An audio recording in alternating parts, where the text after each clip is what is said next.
to do with adding adjustments to the photos that you've taken. Now, there's two ways you can do this. You can either go into layer here, you can go to image and you can go adjustments, and you can use these here to change.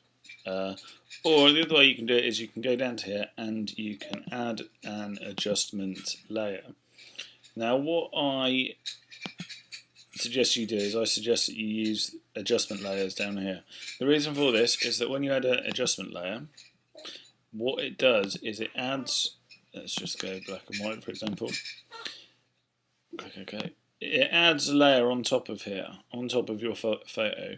Therefore, if you make a mistake on the photo and you add up more adjustments, you're not going to have to undo everything else you've done. You'll have everything that you've done to this photo adjusted, and you can remove each individual adjustment by chucking it in the trash can. If you do it the other way, and you do image adjustments up here, what you need to do is undo everything that you've done before, which can be time consuming and rather annoying. So the various adjustments that we've got loads. We've got gradients, patterns, we've got levels, all this sort of stuff, which is good. You should play with these and have a go. One thing I would say about this is that what we can see here, let's just change the text colour in here to red. I'll show you what I mean. Okay.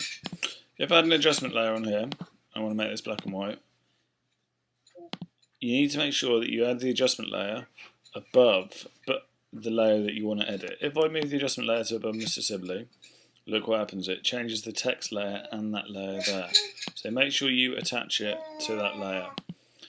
And after you've done that, it might be worthwhile selecting both of these by holding down Shift and linking these together so it only affects the layer that you're working on.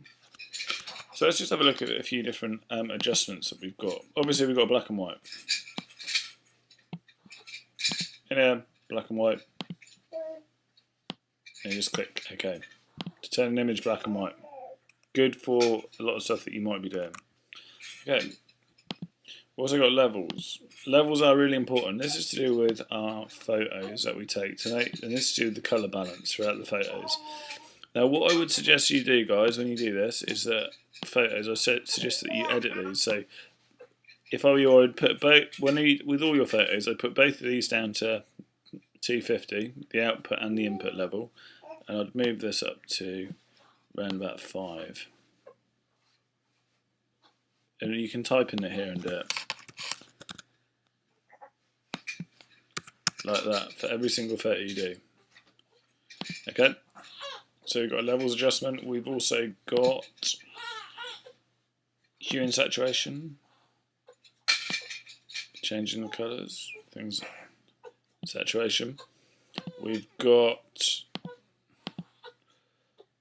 a photo filter, which allows you to add filters onto the top of your photos.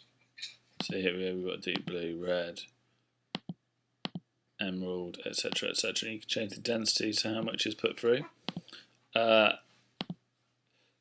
got an exposure, so how much light comes in. Positive exposure to negative exposures.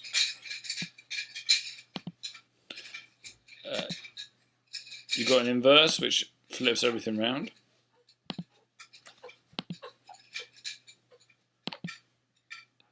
Threshold, shouldn't do that. Chuck that inverse in the bin.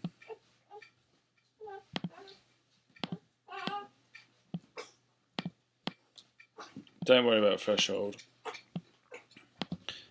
And you've got posterize, which changes it into sort of a poster type colour. Now they're the sort of layers that you can add. You've also got in here adjustments. We just talked about these. You've got a few others up here to do with auto levels, auto contrast, auto colours, brightness and contrast, etc., which you won't find in this here. Auto levels will sort your levels out for you in the picture, which make it right. Same with contrast and image auto colours. And that just sorts out all the levels and the contrast of the picture and makes it look a little bit better. So what I would do, I'd definitely use these on your photos to adjust the various colours, make them black and white. I'd imagine the ones you'll really use are the levels, brightness and contrast, black and white, and probably the auto levels or auto colour one. They'll probably be the ones that you use the most. But do play around with these and use them and apply them to your photos.